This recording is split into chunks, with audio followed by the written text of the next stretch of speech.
தாகிர் அவர்கள் தாகிரா அவங்க ஒரு லேடி அவங்க விடுங்க. மாண்புமிகு பேரவைத் தலைவர் அவர்களே, இன்னைக்கு இவங்க சொல்றாங்க, நாங்க அதெல்லாம் சொல்லணும். ஆனா முஸ்லீம தீவிரவாதிகள் சொன்ன கூட்டம் தான் இந்த கூட்டம். திமுக அரசு சொன்னதுதான், அதை எல்லாம் மறக்கவே முடியாது. சொன்னதுதான். இல்ல அவை குறிப்பிட நான் நீக்கிறேன், அவை குறிப்பிட நீக்கிறேன். வேண்டாம் வேண்டாம் வேண்டாம் வேண்டாம் வேண்டாம் வேண்டாம். இப்போ மாண்பு பள்ளிக்கல்வித்துறை அமைச்சர் வேண்டாம் வேண்டாம் வேண்டாம் வேண்டாம் வேண்டாம் வேண்டாம். மாண்பு உறுப்பினர் வேண்டாம். மாண்பு வேண்டாம்னு சொல்ல உடனே மாண்பு உறுப்பினர் மாண்பு ஏவா வேலு அவர்கள் ஏவா வேலு ஏவா வேலு இங்க பாருங்க எதிர்கட்சி கொறடா முதல்ல இவர் எந்த கட்சியில் இருக்காருன்னு கேளுங்க. அவரை வசந்த காலத்துக்கு அவர் எந்த நீங்க எங்க உட்காருறீங்க? நீங்க உங்க இடம் எது? உட்கார சொல்லுங்க. நடவடிக்கை எடுப்பேன். உங்க இடத்துல போய் உட்காருங்க. இஸ்லாமியர்கள் பிரச்சனையாக அவர் முதல்ல இடத்துக்கு போக சொல்லுங்க. மாண்புமிகு பேரவைத் தலைவர்களே, இஸ்லாமிய பிரச்சனை என்பது தமிழ்நாட்டை பொறுத்தளவுக்கு ஒரு சென்சிட்டிவான பிரச்சனை. அது அனைவரும் அறிந்த ஒன்று. இது சிறுபான்மை சமுதாயம் சம்பந்தப்பட்ட ஒரு பிரச்சனை. நம்முடைய பேசுகிற மதுரை சட்டமன்ற உறுப்பினர் தங்களுடைய தலைவர்கள் இஸ்லாமியர்களுக்கு என்னென்னலாம் செய்திருக்கிறார்கள், எவ்வளவு அரணாக இருந்திருக்கா என்று அவர் பெருமைப்படுத்துவதில் எங்களுக்கு ஒன்றும் மாற்று கருத்தல்ல. ஏன்னா அந்தந்த கட்சி தலைவர் அப்படிதான் பெருமைப்படுத்துவார்கள், அதையும் எனக்கு மாற்றல.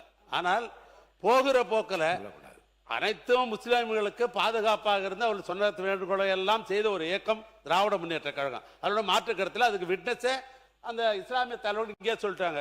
பேராசிரியர் சரி, நம்முடைய அன்சாரியும் சரி, அதே போல நம்முடைய இவரும் சொல்லிட்டாங்க.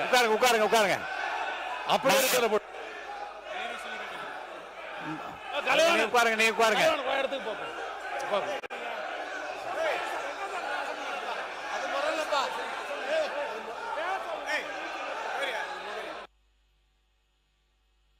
உட்காருங்க உட்காருங்க நீ உட்காருங்க, நான் பேசுறேன். உட்காருங்க உட்காருங்க நான் பேசுறேன். உட்காருங்க உட்காருங்க உட்காருங்க உட்காருங்க உட்காருங்க உட்காருங்க நான் பேசுறேன். உட்காருங்க ஏனுங்க மாணவர் உட்காருங்க. நீங்க உட்காருங்க உட்காருங்க உட்காருங்க உட்காருங்க உட்காருங்க உட்காருங்க உட்காருங்க. என்ன இருங்க இருங்க இருங்க. உட்காருங்க உட்காருங்க உட்காருங்க உட்காருங்க. எல்லாம் உட்காருங்க எல்லாம் உட்காருங்க உட்காருங்க உட்காருங்க. முதல்ல மாண்பு பள்ளிக்கல்வித்துறை அமைச்சர் நீங்க ஒரு இல்ல ஒரு உங்களுக்கு எல்லாரும் உட்காருங்க. எல்லாம் உட்காருங்க. ஒரு நொடி உட்காருங்க உட்காருங்க. அமைதியா இருக்கு. மாண்பு பள்ளிக்கல்வித்துறை அமைச்சர் முடிங்க. இல்ல முத விஷயம் அந்த சப்ஜெக்ட் போறதுக்கு முன்னாடி ரொம்ப நாளாவே என்னன்னா இது நாம ஏத்துக்கொள்ளவே கூடாது. அது கொரோனா நாளா யோசிக்கணும். இப்ப என்ன நடந்தது கேமரால காட்டினாங்களா தெரியல. அவரு மாண்புமிகு சட்டமன்ற உறுப்பினர் தான் இடத்தை விட்டு வசந்தம் கார்த்திகேயன் அடிக்கிறதுக்கு பாஞ்சு ஏவா வேலைன்னா கட்டி பிடிச்சு அணை கட்டி தடுக்கிறார். மதிப்பிற்குரிய பூண்டி கலைவாணன் அண்ணன் அங்க இருந்து நடுகிறதுல அடிக்கிறதுக்கு வராரு. இந்த உருட்டல் மிரட்டல்களாம் பதிப்படக்கூடிய கட்சி தமிழக வெற்றி கழகம் அல்ல. இதை போன்ற நாகரிகமற்று உருட்டுறது மிரட்டுறதுனாலதான் தமிழக மக்கள் தகுந்த தீர்வு கொடுத்து அங்க உட்கார வச்சிருக்காங்க. தொடர்ந்து நான் பாத்துக்கிட்டே இருக்கிறேன். இந்த வேலை எங்க கிட்ட நடக்காது. ஒண்ணு, சபாநாயகருக்கு ஒரு மதிப்பு இருக்கு, சபாநாயகருக்கு ஒரு கண்ணியம் இருக்கு. அவர் எழுந்தா அனைவரும் அமரணும். இப்பவும் இதேதான், இப்பவும் அதேதான். உட்காருங்க, உட்கார்ந்து பேசுங்க. உட்காருங்க, உட்கார்ந்து பேசுங்க.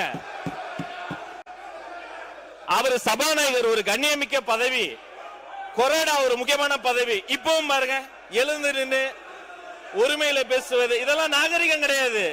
இதெல்லாம் கத்து கொடுத்தாங்களா அவங்க தலைவர்கள்? ஒண்ணு. ரெண்டாவது நம்முடைய சட்டமன்ற உறுப்பினர் அவருடைய முதல் அறிமுக உரை பேசுகிறாரு.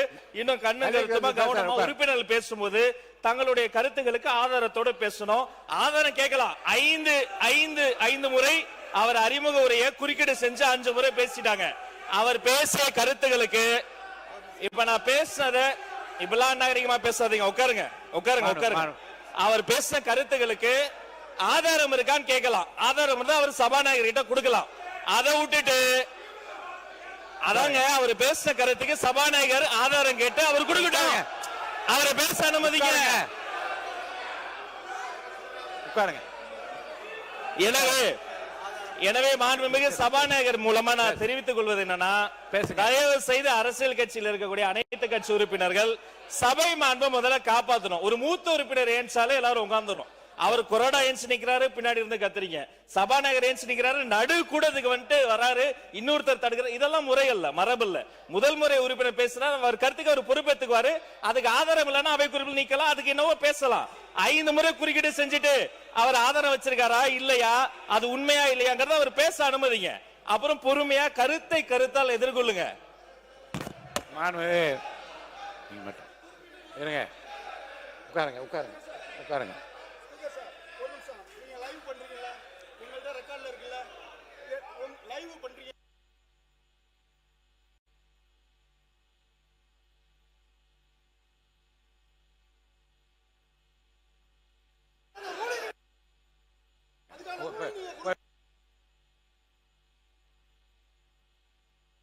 உட்காருங்க, இடத்துல உட்காருங்க, இடத்துல உட்காருங்க,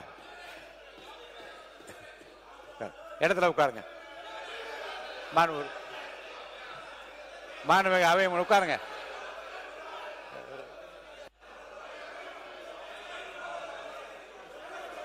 மாண்பு உறுப்பினர் உட்காருங்க, பேசு. மாண்புமிகு அவை முன்னவர், மாண்புமிகு பேரவைத் தலைவர் அவர்களே, உட்காருங்க. நீங்க எல்லாம் உட்காருங்க, தயவுசெய்து உட்காருங்க. எல்லாம் மாண்புமிகு பேரவைத் தலைவர் அவர்களே, உட்காருங்க. இதற்கு ஒரு முற்றுப்புள்ளி வைத்து அவை உறுப்பினர் பேசியது தவறாக இருக்குமேயானால் அதை நீங்கள் அவை குழு நீக்கிறேன், கண்டிப்பா உறுதியா நீக்குவேன். அவை முன்னவர் அவர்கள் அதற்கான நடவடிக்கை மேற்கொள்ளும். நீங்க பேசுறீங்களா? மாண்பு உறுப்பினர் கோவி செழியன் அவர்கள். மாண்புமிகு பேரவைத் தலைவர் அவர்களே, அவை முன்னவர் முடித்து வைத்ததற்கு பிறகும் இந்த சொற்றொடரோடு அவை அடுத்த தொடர் நடவடிக்கை போக வேண்டும் என்பதுதான் எங்களுடைய எண்ணம். அரசியல் ரீதியான பிரச்சனையாக இருந்தால் அரசியல் ரீதியாக பேசலாம், மோதிக்கொள்ளலாம், மணிகணக்கில் கூட பேசலாம். மாண்புமிகு கூட்ட மேடையில பேசுவது போல பேசாம கொஞ்சம் முன்னாள் முதலமைச்சர் அதை தான் வலியுறுத்தி கொண்டே இருக்கிறார். ஆனால் ஒரு ஒரு ஒரு சுமூகமாக போக வேண்டிய ஒரு சமுதாய பிரச்சனையை பேசும் பொழுது, மத சம்பந்தப்பட்ட பிரச்சனையை பேசும் பொழுது பேசுபவர்களும் வார்த்தையை பார்த்து பேச வேண்டும், கேட்டுவிட்டு பதில் சொல்பவர்களும் வார்த்தையை பேசினால்தான் வெளியில் இருப்பவர்களுக்கு ஒரு பாதுகாப்பான நிலையை சட்டமன்றம் விரும்புகிறது என்ற பொருள். அதன் அடிப்படையில் தான் மாண்புமிகு மதுரை உறுப்பினர் பேசும் பொழுது தீவிரவாதிகள் என்று திமுக சொன்னார் என்று வார்த்தையை மட்டும் பிடிச்சுக்கிறது. பிளீஸ், அந்த வார்த்தைக்கு ஒரு ஆட்சேபனை தெரிவித்துமே தவிர அவர் பேசுவதில் நாங்கள் தலையிடவில்லை. அதன் பிறகு சகோதரி பேசினார். அவர்கள் தரப்பு அப்படி என்றால் நாங்கள் இஸ்லாம் மக்களுக்கு செய்த சலுகைகளை சொல்லுகிறோம். எனவே இரண்டும் ஒளிபரப்பாய் கொண்டிருக்கிற நேரத்தில் ஏற்பட்ட இடர்பாடை தவிர தயவு செய்து என்றைக்கும் திராவிட முன்னேற்ற கழகம் இஸ்லாம் மக்களுக்கு பாதுகாப்பாரன் என்பதை பதிவு செய்து அடுத்த கட்ட நடவடிக்கை போகுமாறு கேட்டுக்கொள்கிறேன்.